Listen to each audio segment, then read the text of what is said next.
What's up, y'all? JPTV 3000. I want to say thank you to my camera person. She's done a great job and she's always awesome. As you can see by the sign, this right here is my hometown, Laurel, Mississippi. And I wanted to welcome all of y'all, say thank you for showing up. Thank y'all for visiting us. We're gonna go take y'all around town, show y'all some of the places that you can go, things that you can do.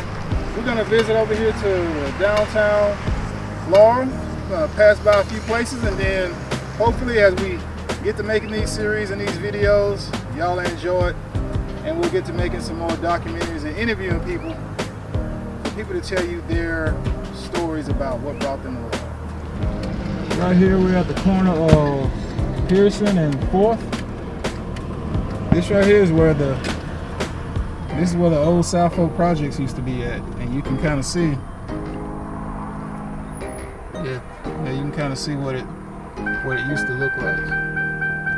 We're gonna go up there.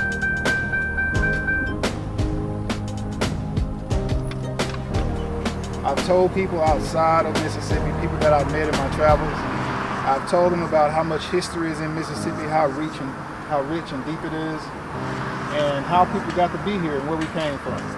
So we're gonna be getting on down the road, and we're gonna be going to go look at a couple more things and a couple more places. And hopefully y'all will stay tuned for some more episodes. But right now, let's get on down the road and we're gonna go over here to the west side. And we are right here off of Ellisville Boulevard. We're at Beach and Lansdale Barbershop. And right over there, we got Queensboro, which we'll visit Queensboro another day. We'll let y'all see what Queensboro looks like. But right now, come on over here. And you can see right here next to Beach and Lansdale's Barbershop, we have good old Scotty Pop. And this gas station has been here serving our community since before I was born. And well, this is a little vegetable and fruit stand that's out here on Highway 11 between the fish market and a store called Scotty Pop. And we sell watermelon, cantaloupe, pickled cucumbers, peaches. We sell sweet corn. We even sell bushels of peas, butter beans. We sell scented candles and a variety of things, you know. Depends on the season. Also in the fall we sell greens, turnips, mustard, sweet potatoes, yellow and white sweet potatoes. We sell satsumas, the little tangerines, you know. Everything is seasonal, and we've been doing this for a minute now, you know. This is something that my grandfather instilled in me years ago, and I just try to keep up to the tradition, keep it alive, you know. And the Lord has blessed me, and He has allowed people to come in my life like y'all, such as y'allself, you know. And this is an opportunity for to put Mississippi on the map, put a good like on Mississippi, you know, because we believe in Black Lives Matter too around here, you know, to show that everybody is not no thug, you know. Yeah. Roman's vegetable and fruit stand off of Highway 11 between Scotty Pop and the fish market. The main thing is that you got to put in the time, you know. Sometimes you don't want to do it, but you got to do it. And eventually it'll pay off. It's just like anything else. Whatever you put into it is what you get out of it. Yeah, I'd like to give a shout out to God. I'd like to thank my mom, my granddaddy, my brother, my sister, my partner here, my protege. He was a big help to me. You know, he started out working, basically just doing it just to help me. And I said, well, darn, if I pay him, you know, he'll show up probably work twice as hard. And so it's been working out so far, you know. And like I said, the Lord has truly blessed us. He has brought people to us that have really blessed us, and we have been a blessing to them as well, you know. And you know, like I say, just keep God first, man. and I promise you he'll see you through. And we'll see y'all probably tomorrow or maybe this weekend. We're gonna go out to Hot Coffee in Prentice, Mississippi. What is life in Mississippi like? It's fine, man. We have our ups and downs. We have our differences. But life is fine. I've been here all my life. I was born in Silver Creek. I was raised in Silver Creek. And I made my living right around Silver Creek. I work at the paper company for 34 years. I got a construction company. We do houses, we do remodeling, life has been good for me in Mississippi. The things people have heard about Mississippi, a lot of them ain't true. A lot of them is true. But I've been here, like I said, all my days. I went to school right here at the Prentice High School. I had a chance to go to college, but I didn't. From Prentice High School. So I got married and started working. I've been working ever since. I've been fortunate enough to raise 3 children and send them to college. Jackson State, Mississippi Valley State, and William Carey in Hattiesburg, you know? And I always worked for a living, and it paid off. I'm retired now from the paper company, but I still do construction work. And we build houses, we remodel houses, we do additions, we do repair work, whatever a person needs, we can do it, you know? And life in Mississippi for me has been fine. And I also wanted to ask you, how would you describe the weather? How would you describe the weather in Mississippi? In the summertime, it's hot. In the wintertime, it's cold. But the weather in Mississippi, you can live without having to wear Eskimo suit like you would up in Chicago and New York and around. you know, it just, the weather is hot in the summer. I mean, 90 to 100 degrees is where it's at. In the wintertime, you're gonna freeze. You're gonna have freezes sometimes. We have rainy season. We have dry season. You know, it just, but all around, I ain't found nothing wrong with Mississippi. And maybe I ain't found nothing wrong because I ain't been nowhere else. That might be one reason I ain't found nothing wrong, but it's been good to me, you know. Man, what's some advice you would give to young people that are out here in Mississippi looking to accomplish and build and be entrepreneurs and have something? I would tell them to work hard, whatever they go into. Yeah. Work hard, learn all you can, don't freeload, and the money that you make, take it and use it to better yourself. Yeah. Not to try to get ahead of nobody, but to better your own self. Yeah. And you can't get rich overnight. Yeah, it's gonna take it. It's gonna take a minute, you know, but you can get comfortable. You can get in the construction business, and right now, we need some young black guys in the construction business because the money is out there. Yeah. But if you don't know what to do, you can't go get it. Exactly. So you got to know what to do to go get it. And I've been trying to train some young guys, but the money just ain't where they want it to be at yet, so they do something else. Yeah. And when you do something else and ain't no skill with it, after a while you just wonder. Yeah. But if you get in this building trade, you'll learn everything it is about building. Carpentry's in it, plumbing's in it, electrical is in it.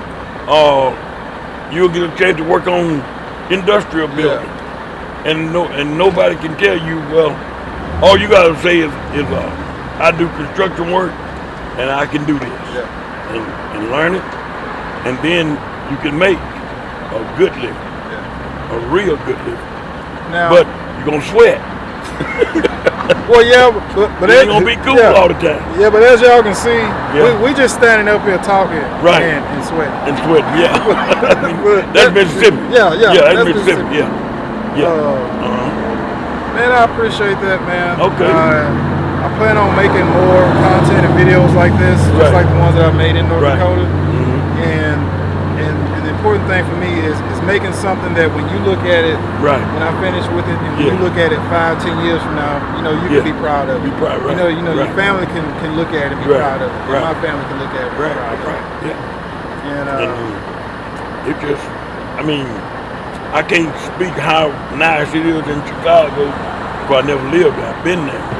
I can't speak how nice it is in California. I've never been to California. But all I can speak about is Mississippi. And Mississippi ain't done me no harm. Mississippi done me good because I got brothers and sisters in other states. And I do just as good as they do. You know. And I never left. Like I said, I was born in Silver Creek. And when I got on my own, I moved about a mile from where I was born. I've been there all my life. And you can network when you do that. You know, you can build deeper relationships. Because I know that for a fact. Like me making these videos here at home in Mississippi. For me, it's like starting over. Like starting over again. Because I've done so much up there. But my people at home don't know what I'm doing. Don't know what you're doing. That's right. So you know, it's and I must say, I really appreciate that piece of wisdom that you gave me, because that's something that I accept, is that I'm having to start over and work on building all this stuff back up. Building back up, that's right. And the opportunities is here, but they don't walk up to you and hand them to you. Exactly. You got to work for them. Exactly. I started construction, and I started to quit. I started to do something else. But every now and then somebody would call. I want to say once again, Jimmy, thank you. Yeah, thank you. Appreciate that. Yeah. And you be safe out here. My man. No, I'm getting interviewed. Well, it's all good. And we almost done. Hold on. Okay. That's my YouTube. I make commercials and business spotlights. This is JP TV 3000 here with Jimmy. Yeah. Jimmy, what's the name of your construction company? Gola Construction. Gola Construction. I'm gonna give you a card before we leave. Okay, because I'll be able to put that on here along with the graphic. That way people can see it and they can get in touch with you. Okay. I appreciate it. Man, appreciate that. All right. Thank you, man. You be safe out here, man. All right, you do the same. And man, it's a blessing to be down here with us again, man. It is? It is. Yeah. But tell them Mississippi's all right. Yeah, we got a flag we're working on. We're gonna get it.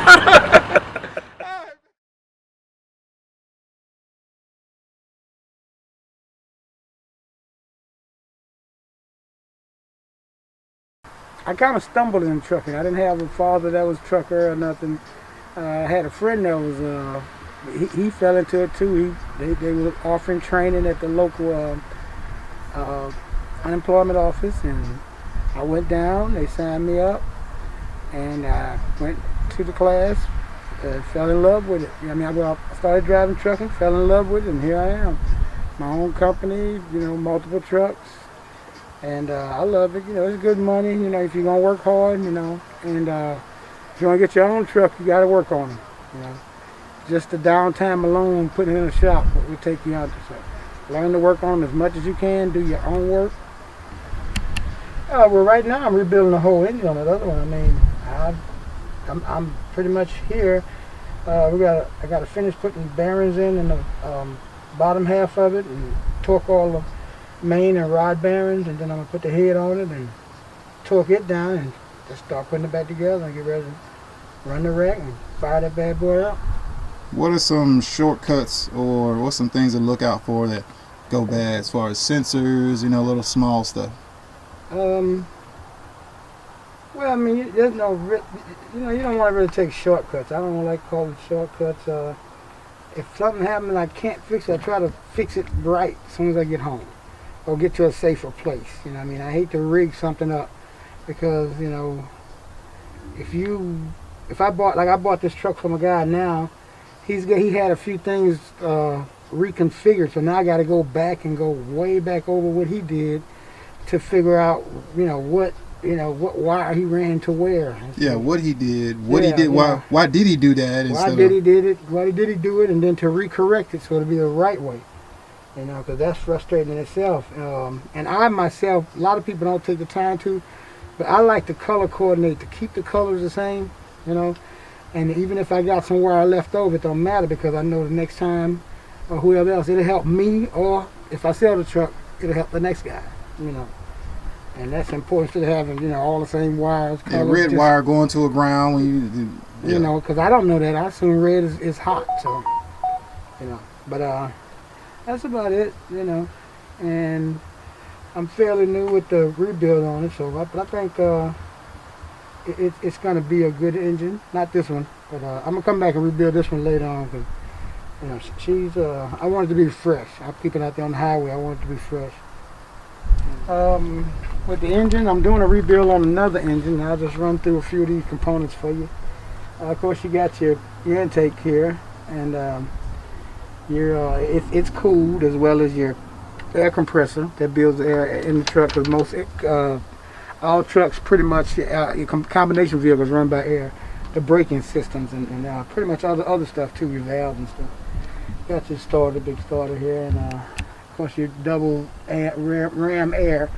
That's kind of like on the car. That's on the front of the radiator right there. That is a radiator here, but then that is the ram air. That's where the air is forced in there, and then it's a turbo on the other side where it's really like try to get that air as cool as possible.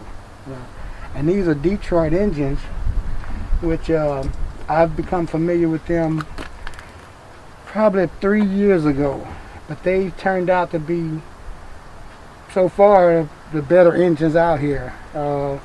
You run into little oil leaks with them, but overall they last longer, and the oil leaks are small. You can fix them fairly easy if you know some mechanics, but overall they're good on gas mileage, and they're good durable engines, good strong engines. So everybody's switching to the Detroits. Well, the main thing about it on the road is, and as many tires as a truck have on it, you wouldn't think that it would be that important to make sure every tire had the correct pressure in it, but it is extremely important. Not only is it, better safety on fuel and all that, it could get you a ticket. If one of your tires is 50% lower in air than the rest of them, they can get you a ticket. And believe you or not, they will give it to you. Now, this is a flatbed, which is called a skateboard because it's flat, and you get up there, but play around. But these are coils. These are flattened out, rolled up metal, and this is what they make galvanized roofs out of. Just to let you know what's under there. But also, as far as tarping and securement, with coils, since they're so heavy, you got a flatbed, you have to match or exceed the weight limit of the coil. So I got straps and chains on here, so really it's really just bound down to it. You have to really just bind it down to it. And then your coverage, the coverage isn't a safety concern, it's more of the customer. The customer wants it to be covered, they don't want it to get dirty or wet or nothing, so that's not a safety, it's just a customer's preference.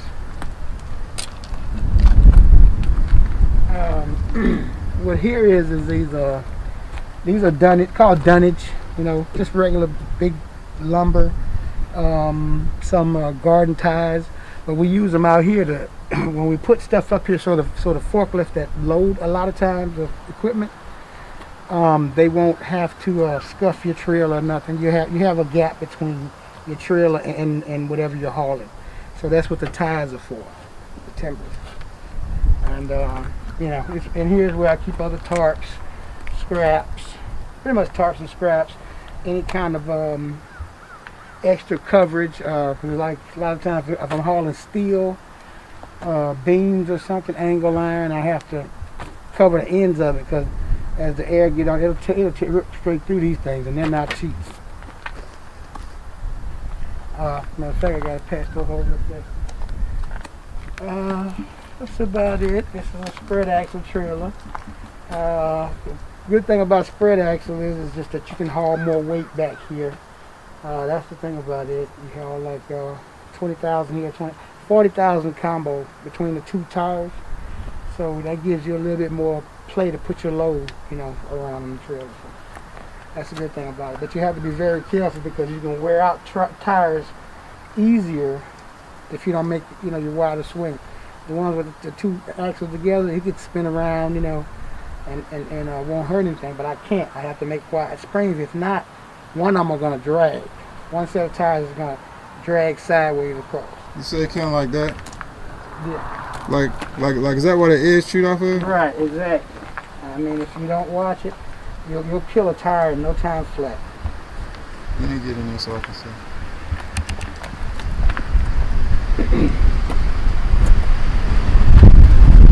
One thing I would like to note is that make sure on your trailers, on these trailers that we have to have this stripping. Because at nighttime, I mean, these things are, you need to be seen at all times. They're so massive vehicles. And they do a very good job of reflecting at night. You even use these on personal vehicles. So that's one good thing. Of course, my baby needs to be washed. I'm going to do that tomorrow and make it a little cleaner. But they seem to do good even with a little dust on them.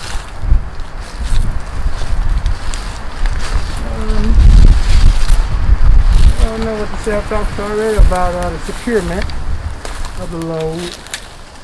You have to make sure all your bungees are really good, and after a while you may have to replace them, or just run them till they crack, because eventually they'll give you probably about a good year, a good service before they get to popping or anything. Probably longer than that if you keep them inside. If you leave them outside in the weather, all the time, I try to keep mine a little covered up. And that pretty much about the securement. That's enough of that. Well, I gotta do this. Is an old truck, but she's running really good. I got a gasket leak I have to fix over here. But it ain't really bothering me, really bad. But anyway, anything you want to fix, that's why I was just letting out a little less soot.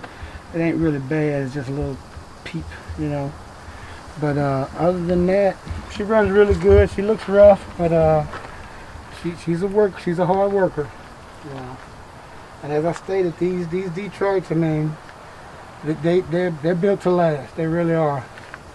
Can't beat them. Good gas mileage. They're fairly decent engines to work on. Inexpensive.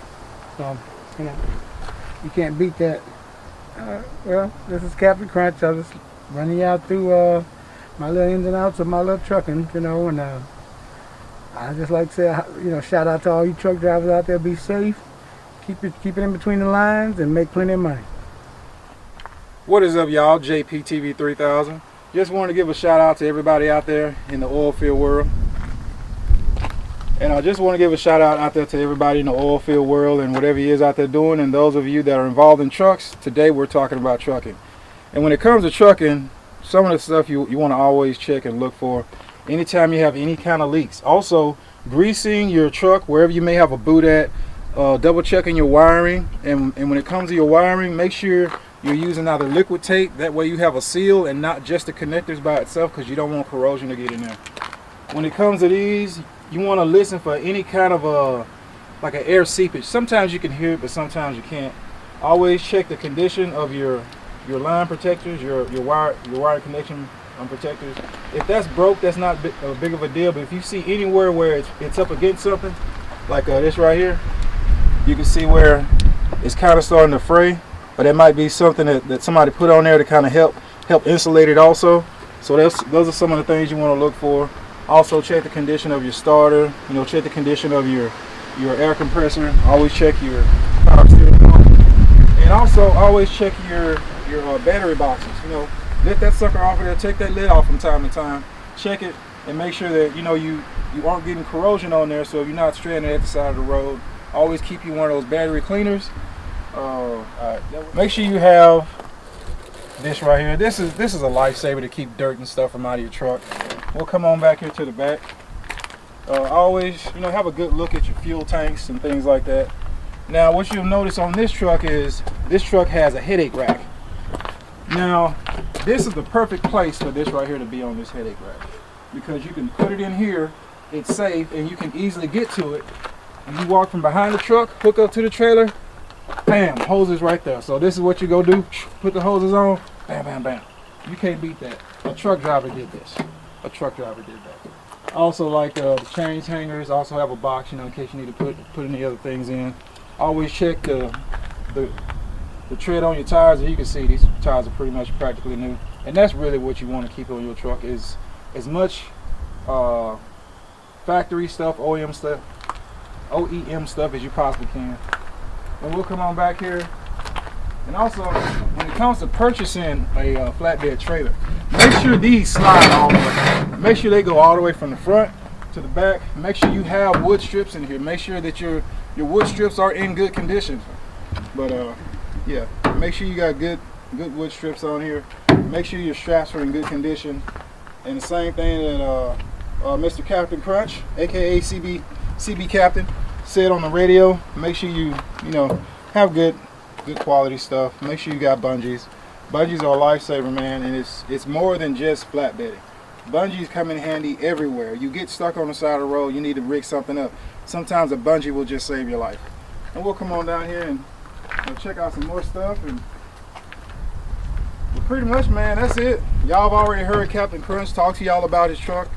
Y'all have heard me talk about his truck.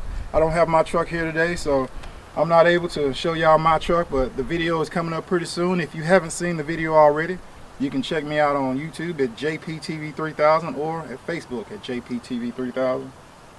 And guys, y'all stay positive, stay safe out there, take precautions when you need to, and come home safe.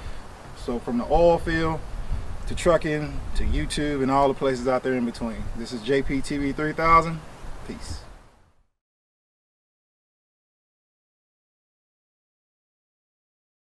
I was born here in Laurel, Mississippi, at a place that's no longer open. It was called the South Mississippi State Hospital, but most people called it the Charity Hospital. I was born there, and I grew up in a community called the KC. It was a 3-room shotgun house, not a 3-bedroom house, but a 3-room house. We had we called it the front room, the middle room, and the kitchen. We did not have hot and cold running water. We had a faucet in the bathroom. We had a faucet in the kitchen. And to get hot water, we had to put it in a cast iron kettle and put it on the stove to heat the water.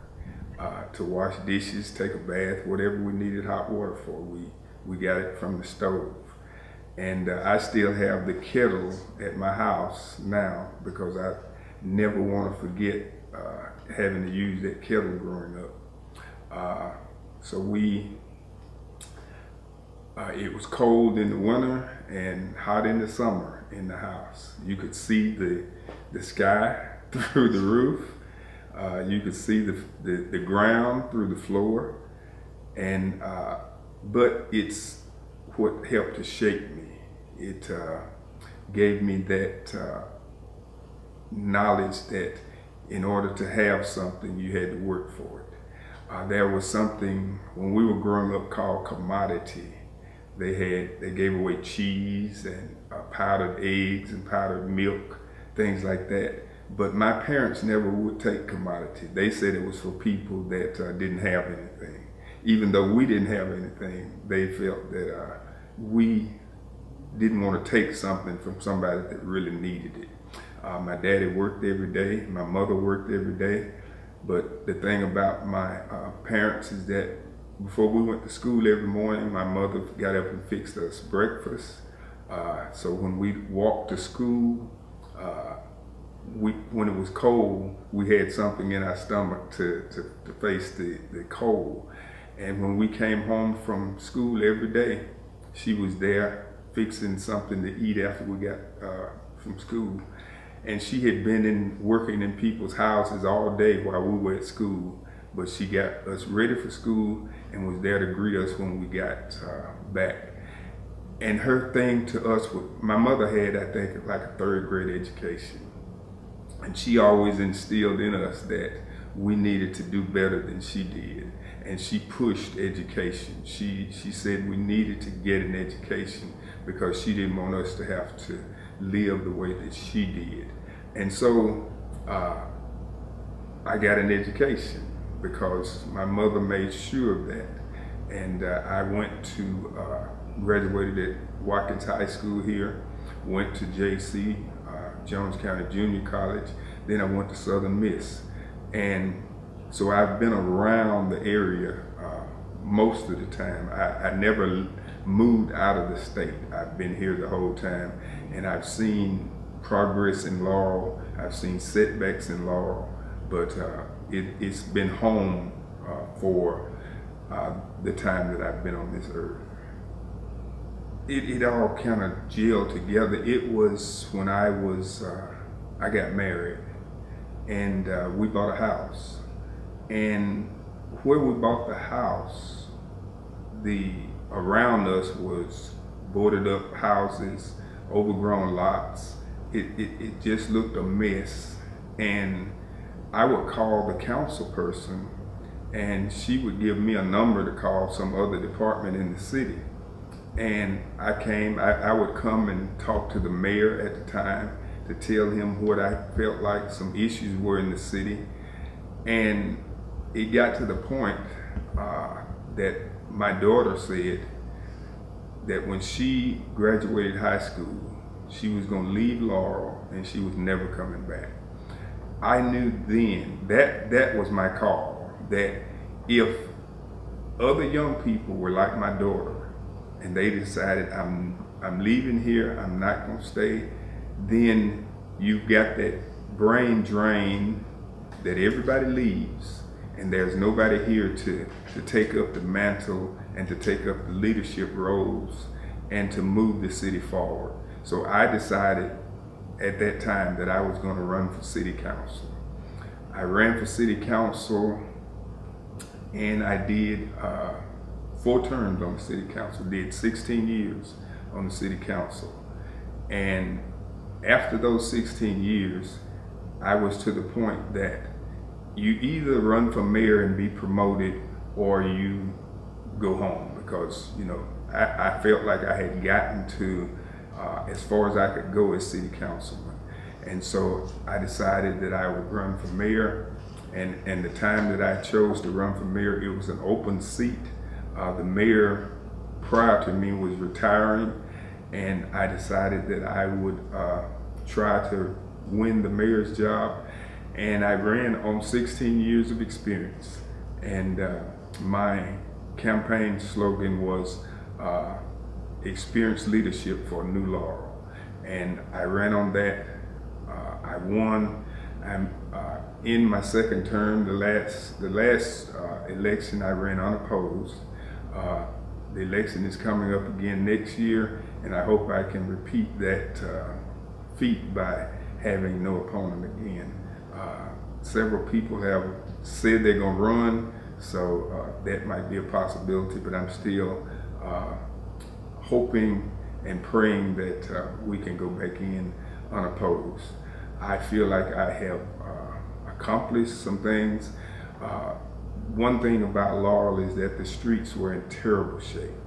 Previous administrations had chosen to pave over streets and leave the infrastructure underneath the streets like they were. So after you pave a street, in a couple weeks you're digging into it because you got a water line that has broken or you got a sewer cave in.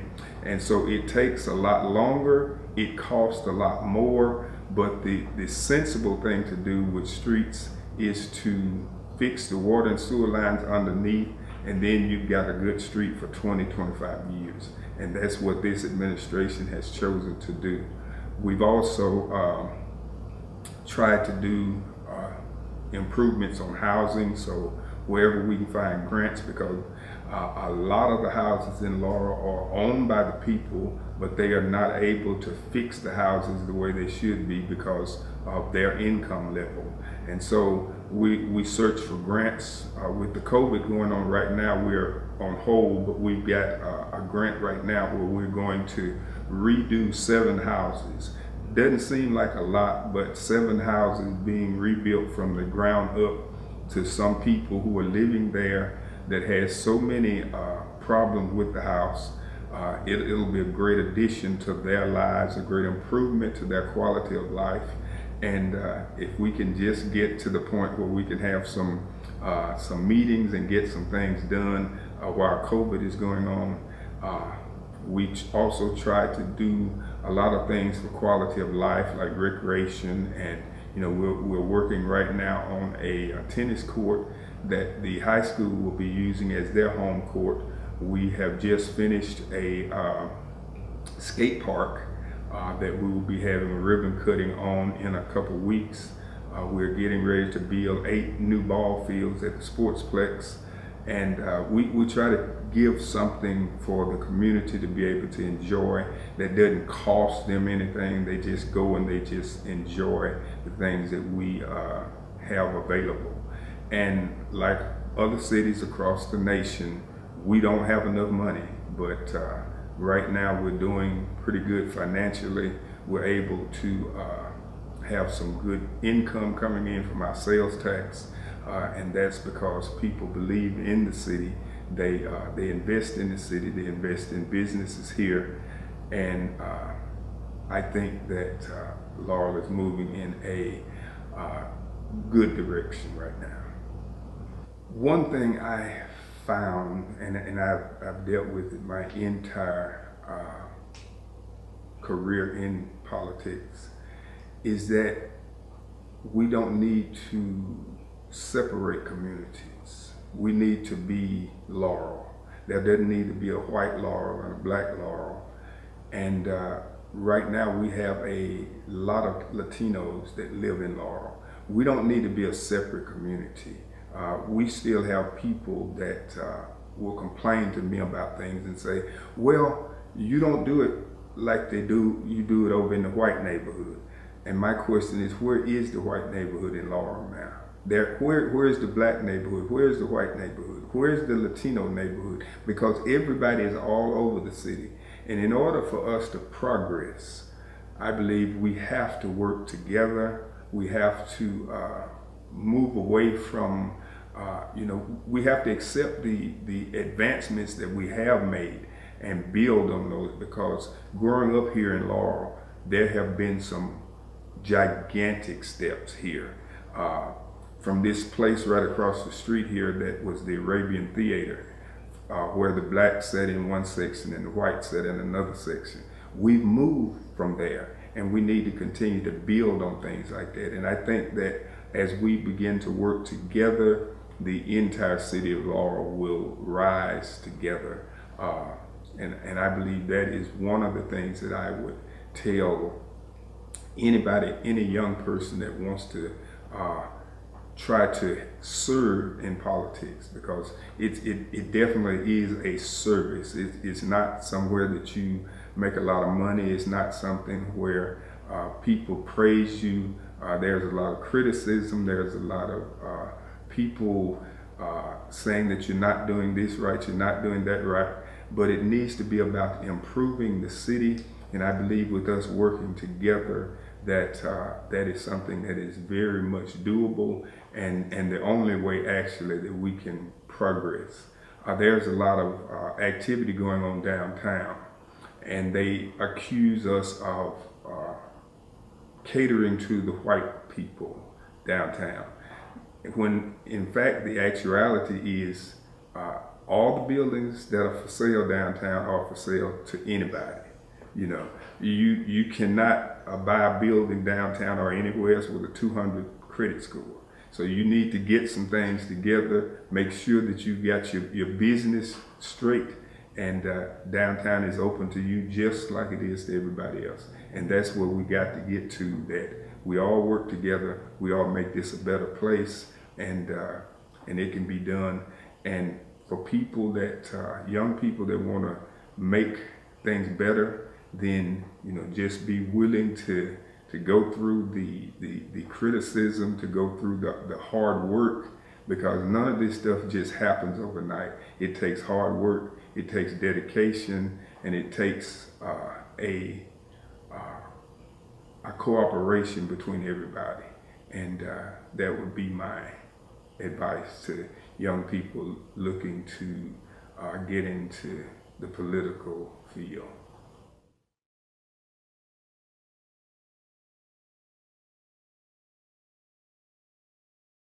Maintenance. What is some stuff? What are some things people will look for when purchasing a log trailer? Okay, now this trailer is old.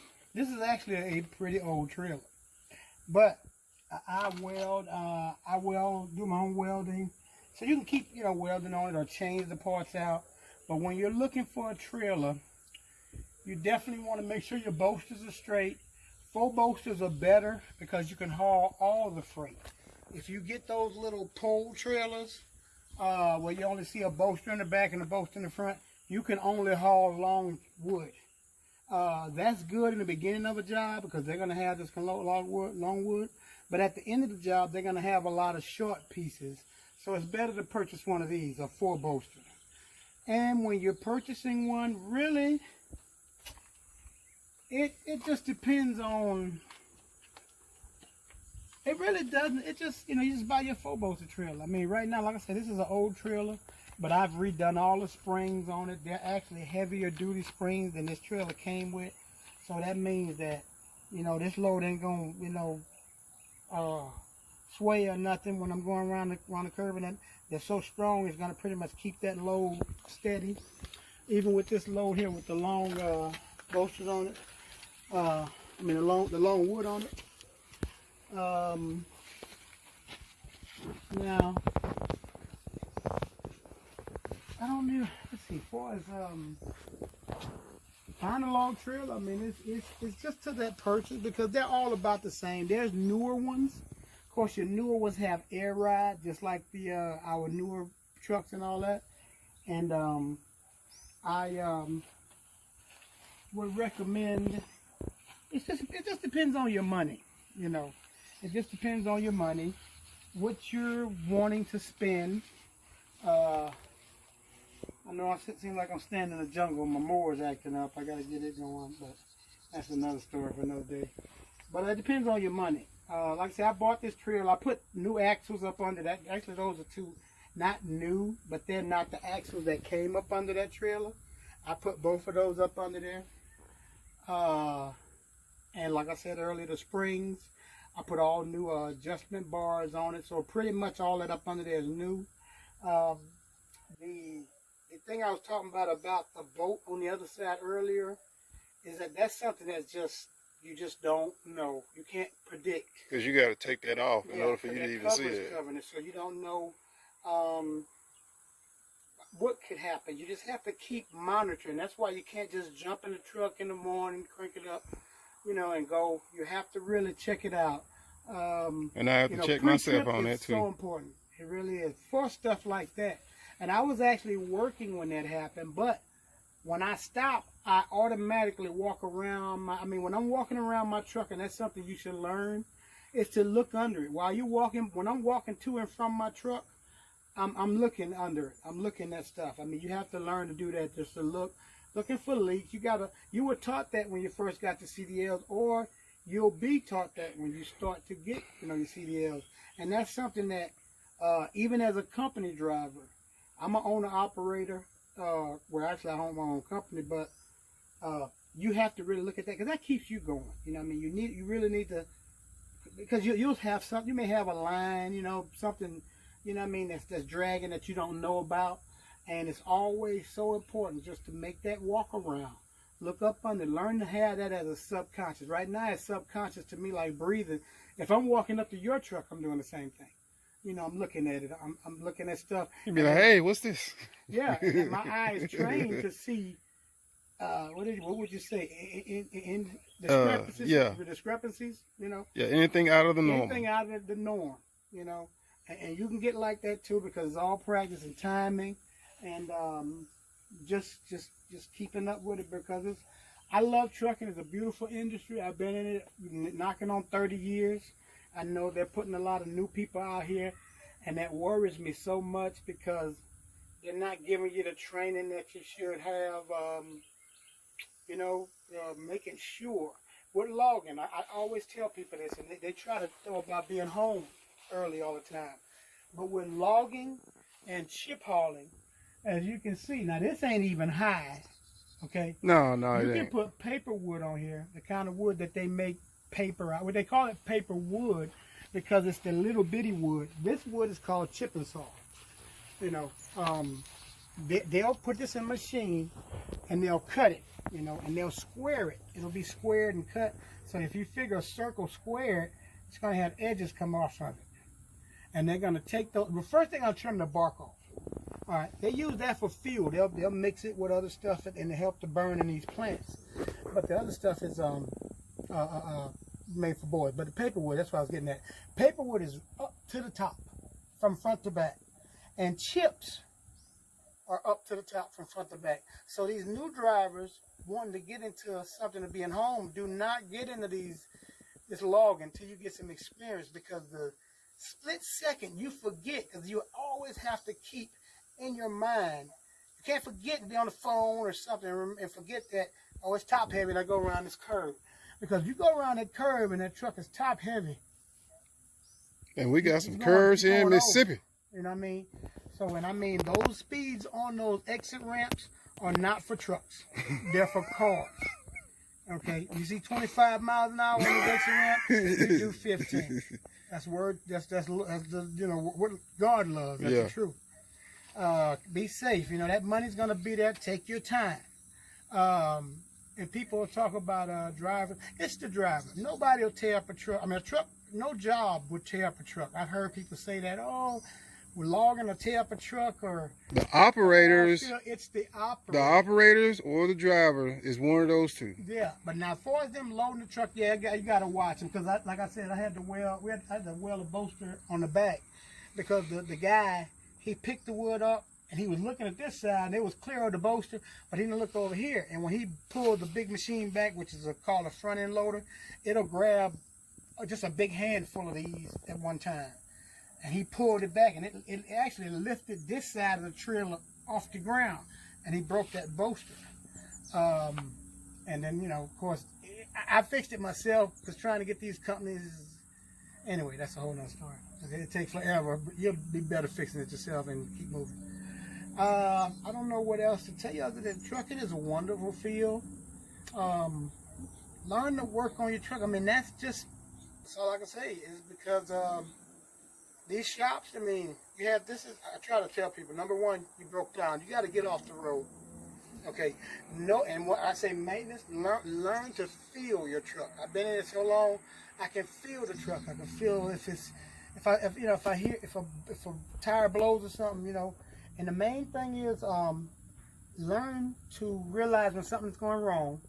Throw that bad boy in neutral right quick and get it off the road. Okay.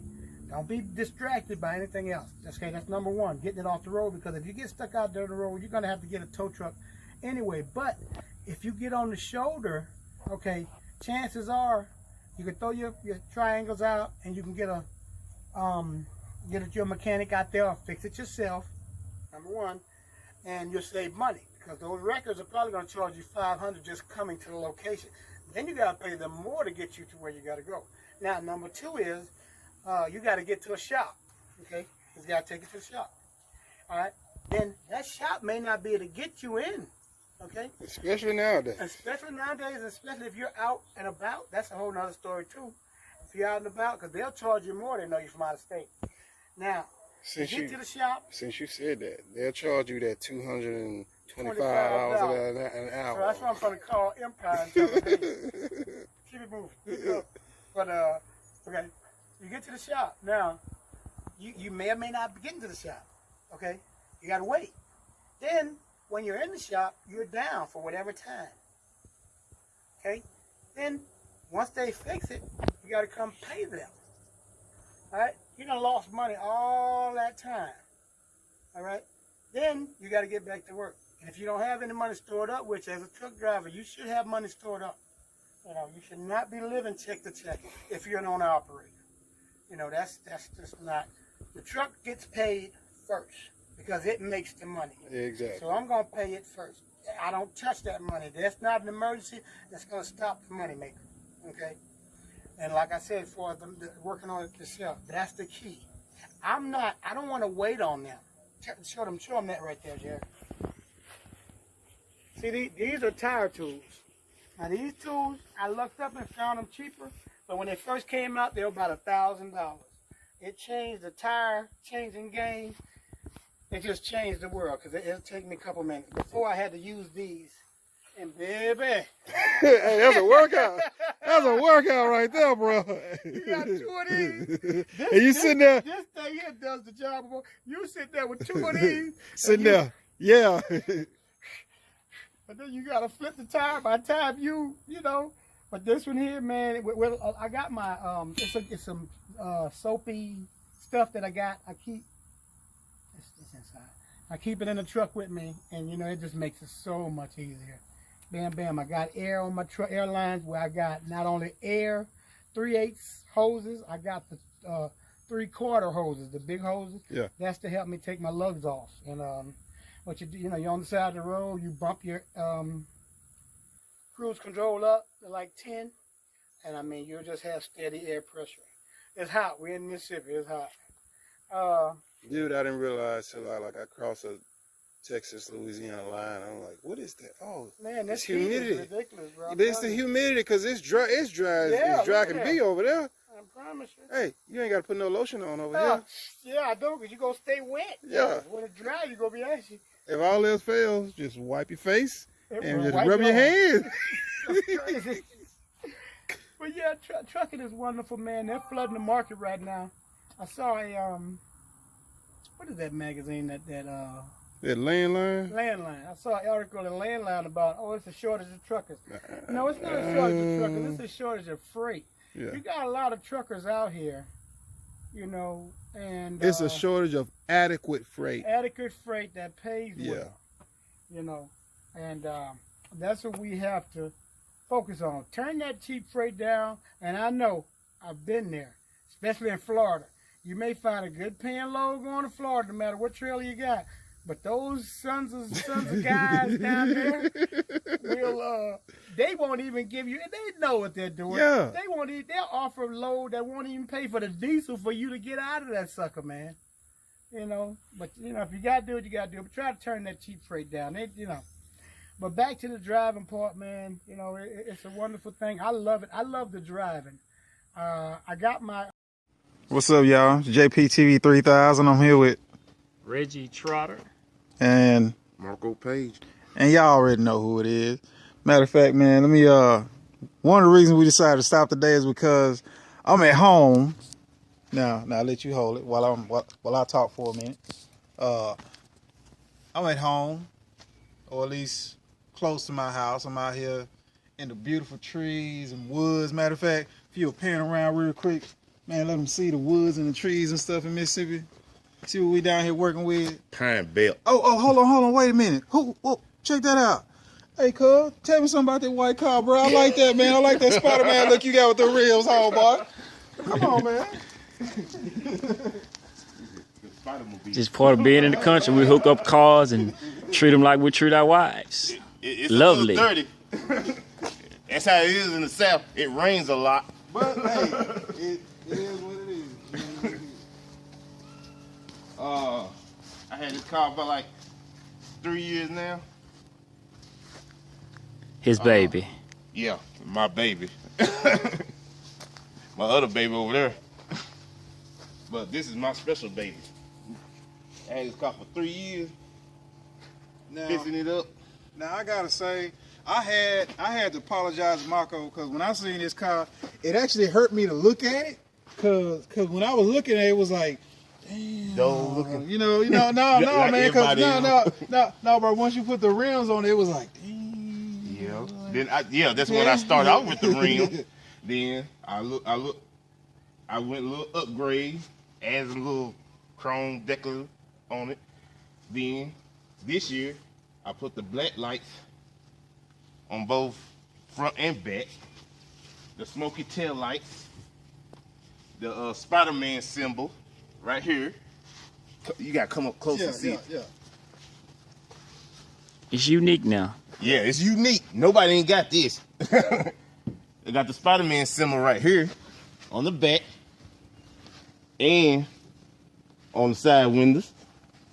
Cover up front. Let me see, man, so you can get in some of it too.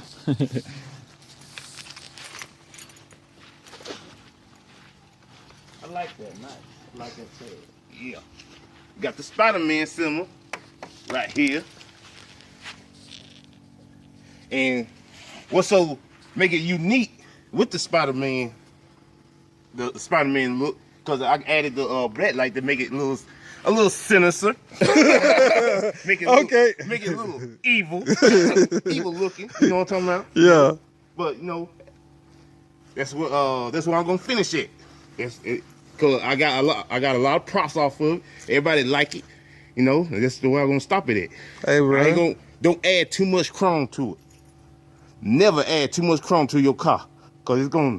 Yeah, it's gonna kind of it's gonna mess up. It's gonna mess up the look, man. If you put too much chrome. Yeah. Now, Marco, I know you've been deep in the game, man. When it comes to making these cars, man, getting these cars up. I know Reggie have too. Let me ask you this, man. What's one thing you would say to somebody who's thinking about putting a system up in their car? Huh. Well, give them. I'll show it to you. Okay. I don't like to broadcast my stuff. Well, actually, no, never mind. No, we won't. Oh yeah, you're right. Yeah. You know, but you know, what's some points you gonna give somebody? You know, if they get in the system, what's some things to think about? First thing you need to check is your gauge on your amp wall. Yeah. I'm tired of people getting these little 12 gauges, 14 gauges. Yeah, you gotta get that bigger stuff. Them little thin ass amp wall. Yeah. Your amp need power. Exactly. A lot of power. If you just got some 6x9s, like let's say you just got power in two 6x9s, that might work if that's all you're doing. But like if you're gonna get a sub, you know, you getting 12s or 15, you're gonna have to have a 4 gauge or better. Yeah. A 4 gauge or even a 1 gauge. They even got a 0 gauge and what? And that's about that big around. About that big around, a 0 gauge. If you want to push like 15s or 18s, they got 18 size speakers. They got 18 size speakers. I looked it up. Google it. Google it. So, yeah, like the type of amp I prefer Memphis. A Memphis competition amp. Yeah, I say Memphis because you had the Memphis 10s for like the longest, dude. Yeah. And to be honest, man, that was like the perfect, that box that you had them in, and them 310s, bro. Oh, yeah. Nothing I know will ever beat that and gave that quality sound like that. Exactly. Do you still have that box? That box withered away. it done got old and started coming loose. Ray, you remember that box I had? D?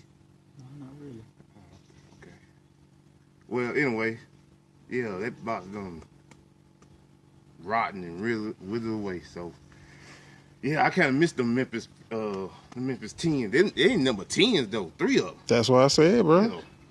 So yeah, I prefer Memphis because Memphis is like it's on top of the line stuff. Yeah, they got that top of the line stuff. I hate they need to start making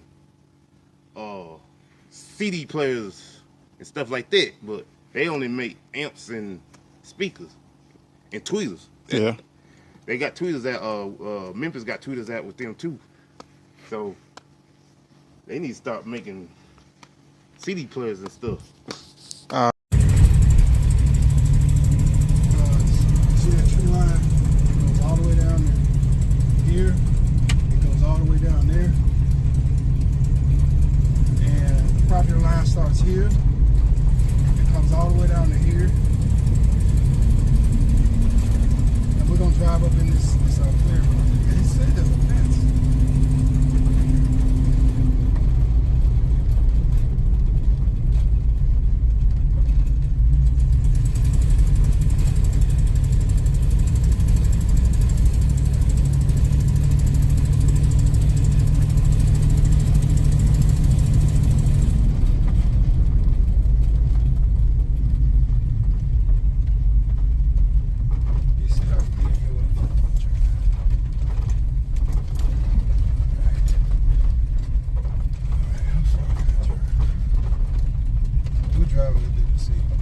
say Snake Central.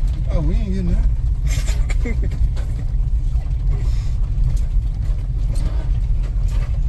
So if somebody did put a house, they probably put a house right up here.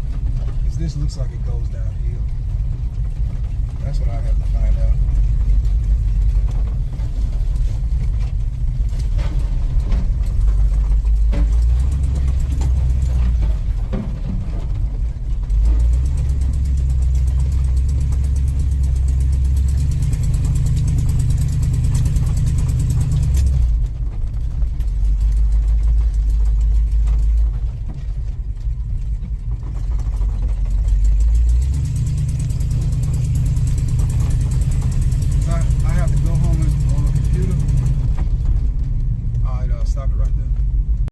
Starts here, that's the mark, the land marker right there, and it goes into the trees, and it goes straight for probably about 10 acres, and then it keeps going. It's wooded all the way through there. There's an opening up here in front of this farm over here.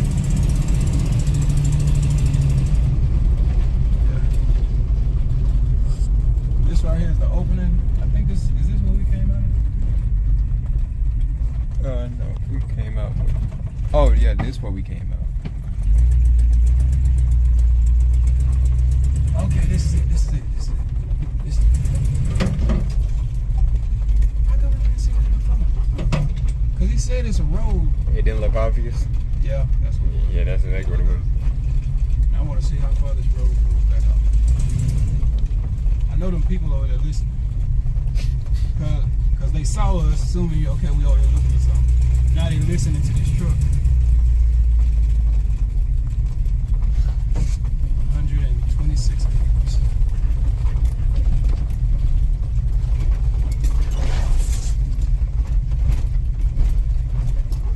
Yeah, it's sloping down. But you know, you got space. You can use your own land for dirt, and it slopes down that way too.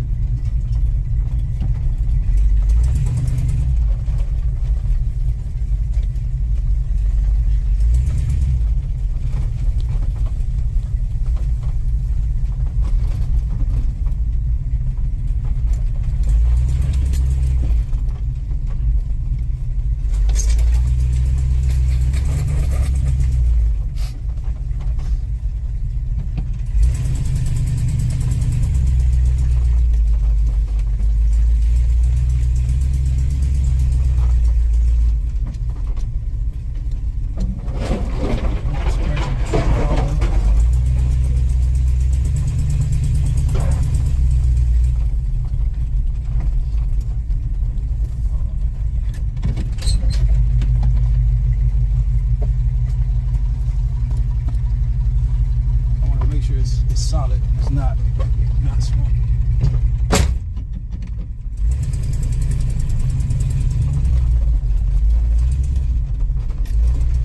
This ain't bad, bro. This is not bad.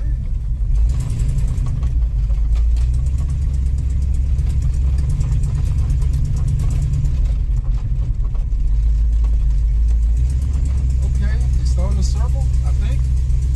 So if this comes all the way back out,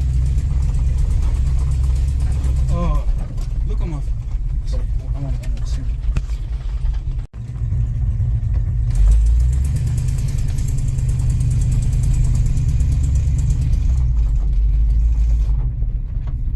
There's a little path down there going east.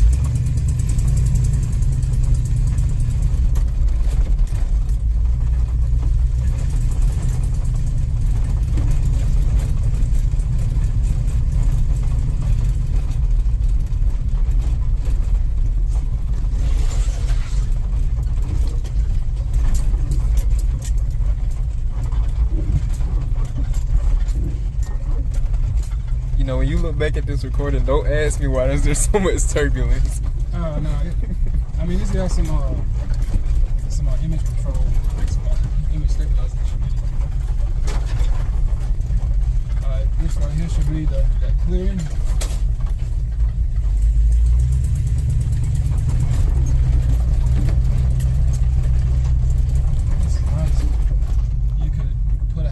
right back here. Clear this road all the way going back, and clear this road going all the way back to here. That looks like it's going lower. Yeah, that's what I'm thinking. So I have to look at it on the Elevation chart. elevation graph.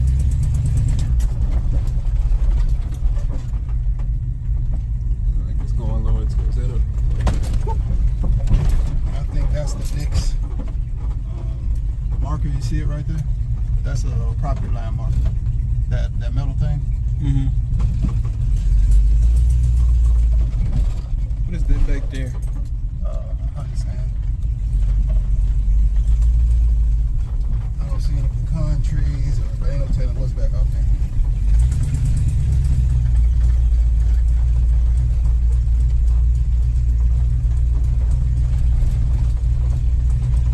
As long as ain't no Tyrannosaurus Rex coming around this corner, I think you were thinking the same thing. Not definitely not a Tyrannosaurus Rex though. This looks like something out of Jurassic Park. Hold on, let me stop.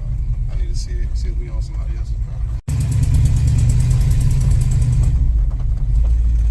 I'm probably go to the house and edit this video and like show, you know.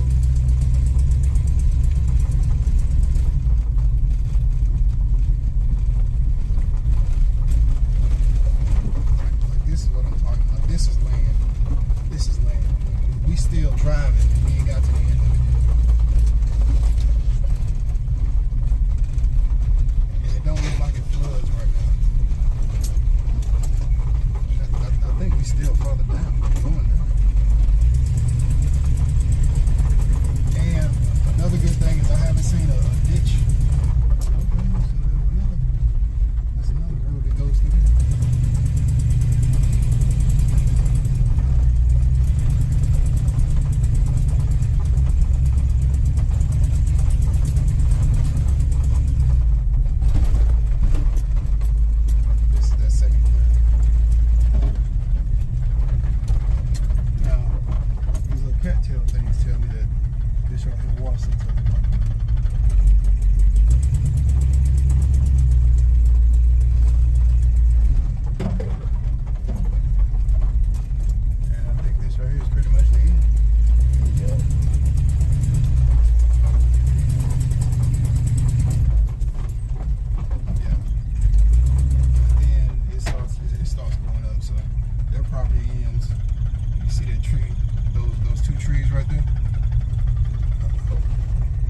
Those two trees right there is where I think the property ends at, because I can see it's cleared on the other side. So let me see your phone. I was looking at the map. Where's your satellite? I'll try to figure that same thing out. I just started going to Google. Yeah, we are here. So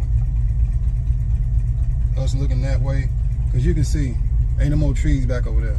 So the property line ends like right there is where the property line ends at. So this is as far as we're gonna go, because you can see the vegetation where it starts to grow up. We're gonna get back out of here. This is nice though. They got nice tall pine trees. All this can be thinned out. It's got plenty of dirt if you want to do something. Don't forget that drop back there. That's another reason I bought this thing, because man, you can have some fun with this truck. You'll see. Don't be too old before you get a truck, or like something like this where you can just have fun. Think about how far we drove back up here.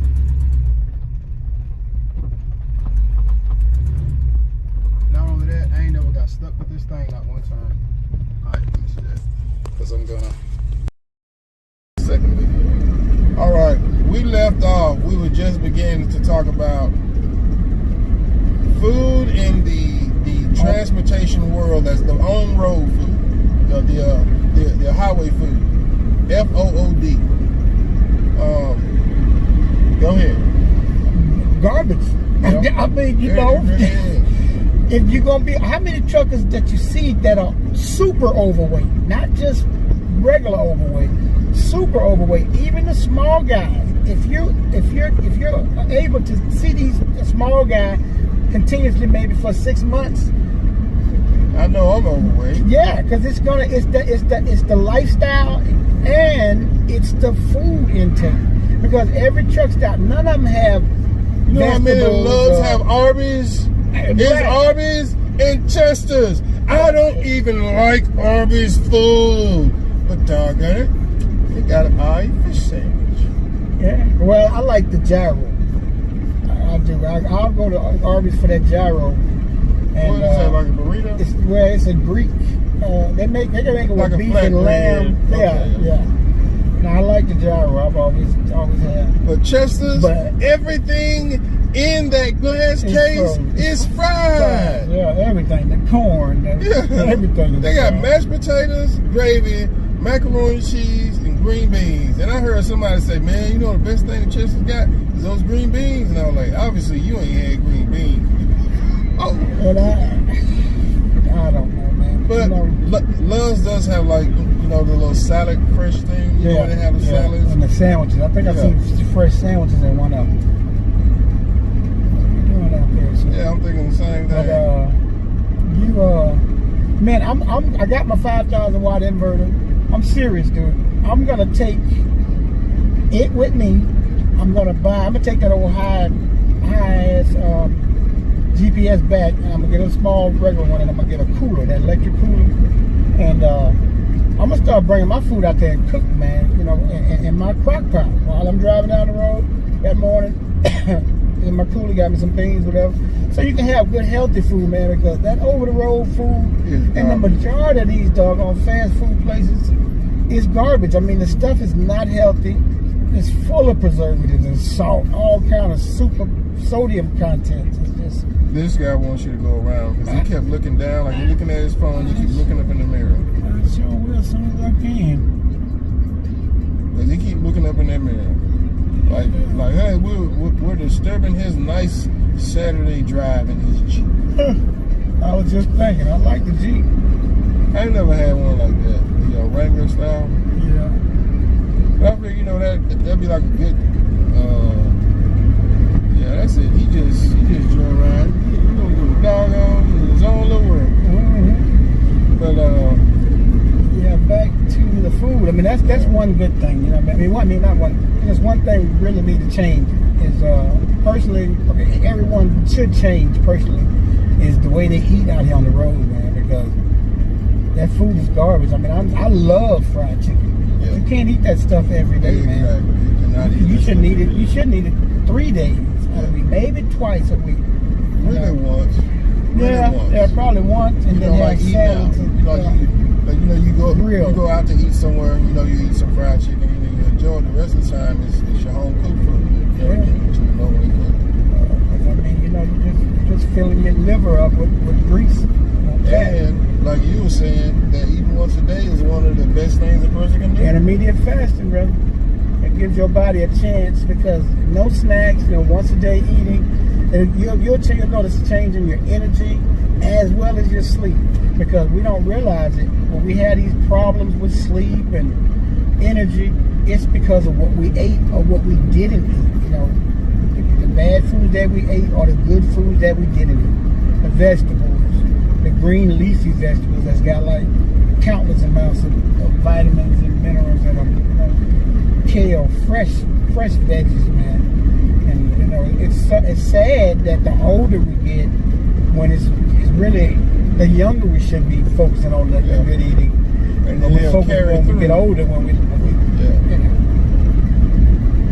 But of course, there's gonna be some people out here watching. They're gonna be like, "Oh, that's just such and such." Hey, we're having a conversation about things within the trucking industry, within the trucking world, and we're just sharing this conversation with y'all.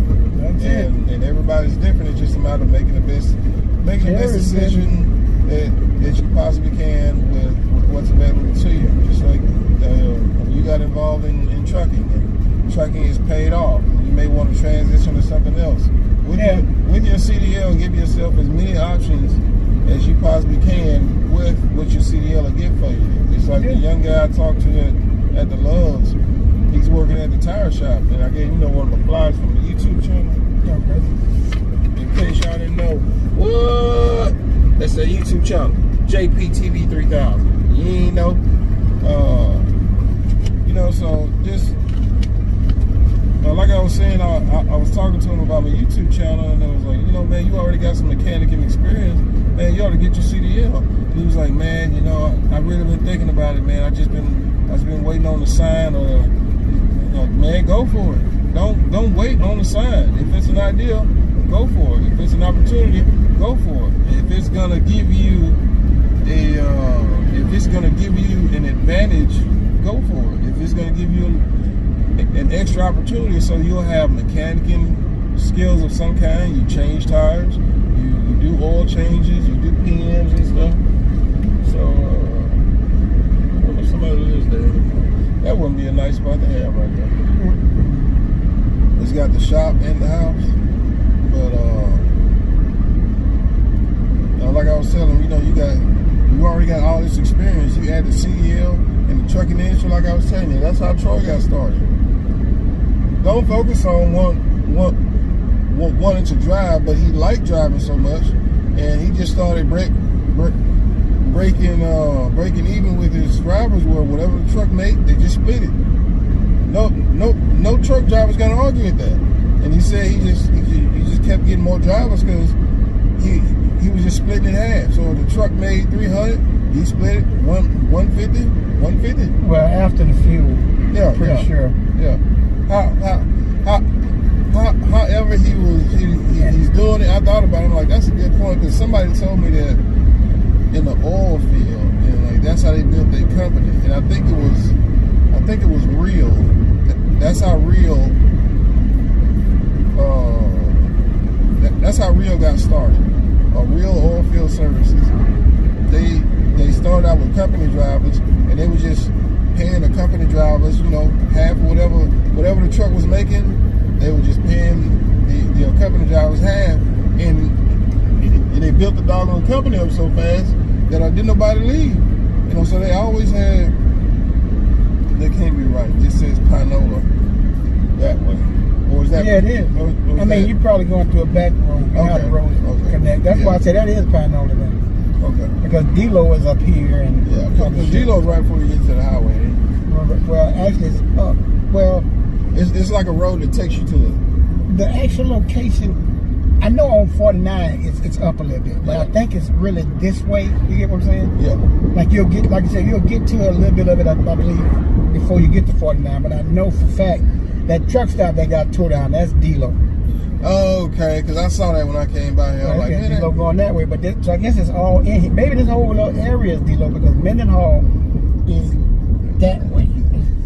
You know, we gotta put it up on a map, because we logged in D-Lo and we went this way, or up here. It's a little road. I think it's that road, but we logged right in there. It's right up in there. You know.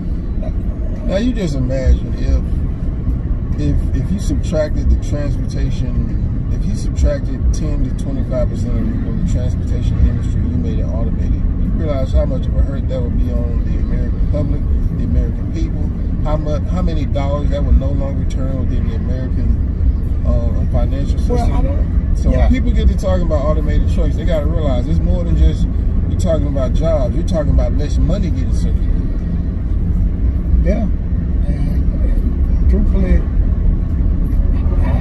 I just don't see what else, or why would they get rid of trucking?